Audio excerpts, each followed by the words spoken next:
So today I want to take you guys a little bit closer into the life of lions.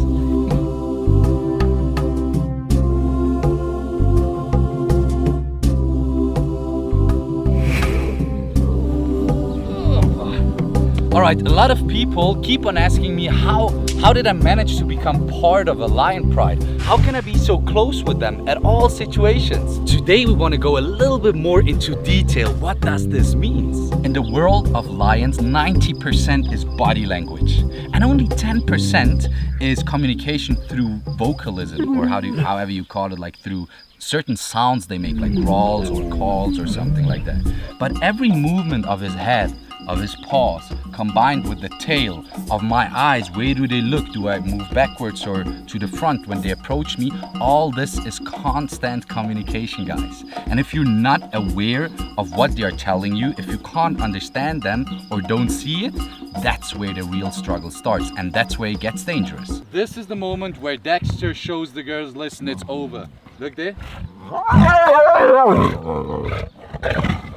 He's not ready to play any games anymore.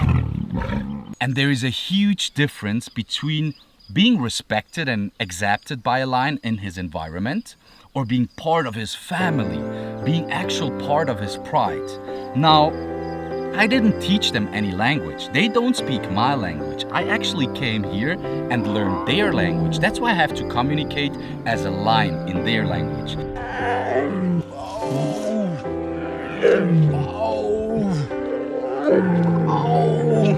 It's not they're not trained. If I would tell Dexter to sit down or get up or go there, he would look at me and think like, what the hell are you talking about? I'm the king here, I'm making the rules, and I'm cool with that. They are making the rules, and I follow their rules. Once I enter that lion area here, so this is lion property here, come with me. I have to leave all my human behaviors, my human thinking, and everything what's human about me out there. Because in here, I have to be a lion. I have to think like a lion. I have to act like a lion in every single situation. This is Nyla. She's the first one to dig into an animal, to do her job, and she's amazing in it. This is why she's so bloody. It's part of socializing within a lion pride, because they lick each other to clean each other as well.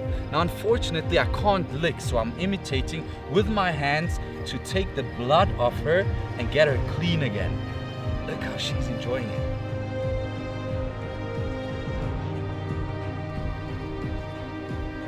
And this is the only way to be respected, accepted, and wanted in a lion pride.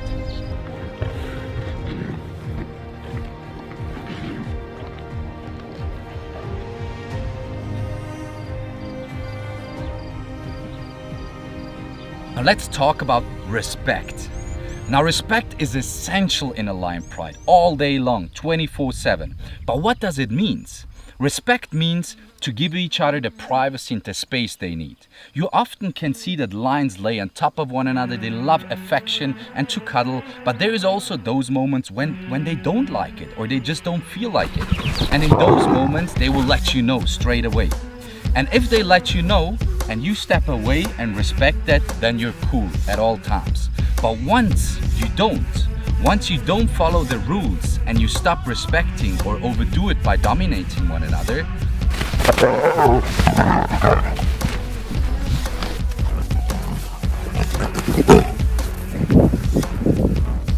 what happens then? No matter if it's between the lions, between males and females, or in my case, even between me and them. Don't overdo it.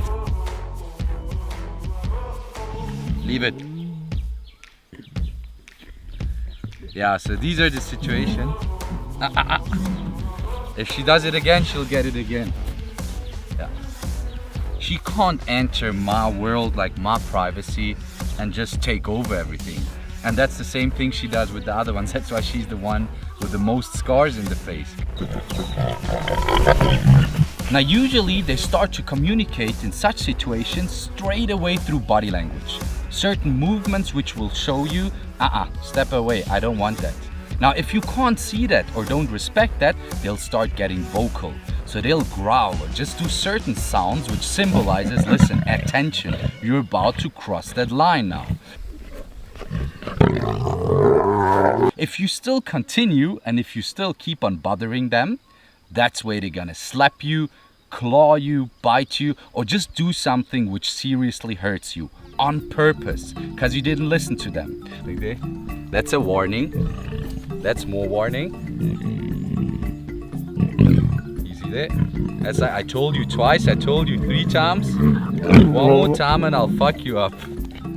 Unfortunately, they can't find you. They are their own police. If something hurts or bothers you, you straight away tell them. And it's absolutely no difference if it's between them, lion and lion, or between me and them. For you guys, you see a human within a lion pride. But they see just their family, their lion pride. So even in such situations, I have to react the same way. When they start using their claws on me, don't use your claws. Claws. There's hundreds of different types of using claws on me. There's some times where they use their back claws, and I exactly know that they don't have full control over their back claws. So usually if they scratch me like this, I just leave it because I know mostly or most probably he didn't do it on purpose.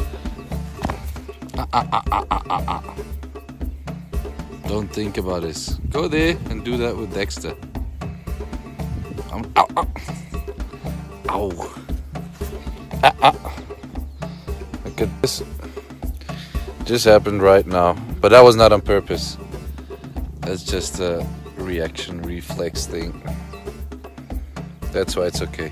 But if one of them uses their front claws every now and then again on me and I tell them, leave it, no, and they continue, that's where they want to see, okay, who's dominating whom.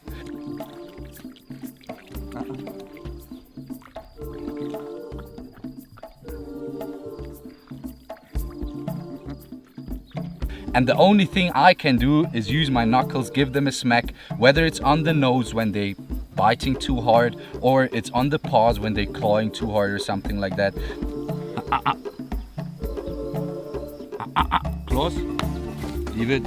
And the same thing is between lions. Also most of the time, well that's how I do it, they most of the time go full on into it.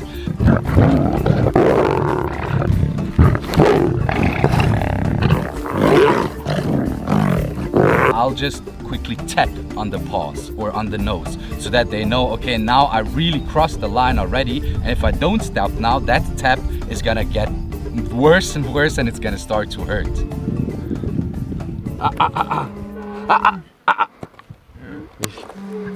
So I can imagine in that situation now that some of you guys must be asking yourself, how the hell is Dean's camera guy, Noe, being able to be so close to them as well and get the craziest shots with Dean and the lions? Now, it's a simple answer. He's part of the Lion Pride as well. He was here, he moved basically with me to South Africa 2 years ago, and this is how he became part of the Lion Pride as well. Of course, everybody has its own special relationship with the lions, even in between the lions as well as me and Noe with the lions. So Noe has to make sure, since he's behind the camera, to keep the distance to make sure to have the lions in front of the camera. But that doesn't mean that he has to every now and then create his respect as well. They also go for him, they also jump on him, they also use their claws on him.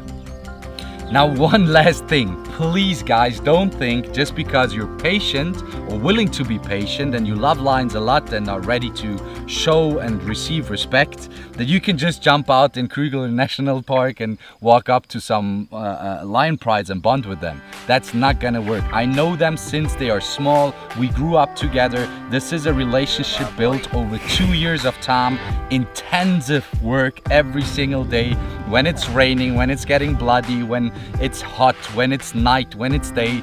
You can't build that just like that or say, I live according to those values and I'm ready to do that. Okay, so let me walk in there. It won't work. Not with the lions in Kruger National Park and not with Dexter and the Pride. Now these are the 3 fundamental things which are needed for me to become or to be now finally part of a Lion Pride. Of course, there is another hundreds, if not thousands of details I could talk about, but let's talk about that another time. I hope you guys enjoyed this video, and if you want to see what's next, then make sure to subscribe my YouTube channel right now. And if you want to see more content, you're so welcome to follow my other socials as well. Thank you so much for watching, and see you guys later.